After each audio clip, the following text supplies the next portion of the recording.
స్వాతి, ఏ Swathi, tea తీసుకురా అమ్మా.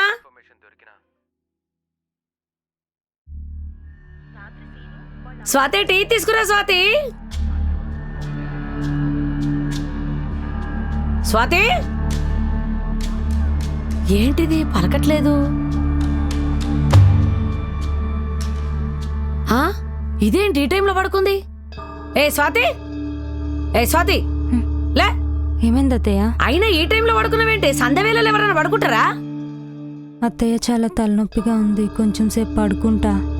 సంధ్యవేళ పడుకుంటే అష్టదరిద్రం, ఇంటికి అరిష్టం. నేర్పలేదా మీ అమ్మ నానివి? టీ పెడుతురన్నాడు. పడుకుంటుందట, పడుకుంటుంది.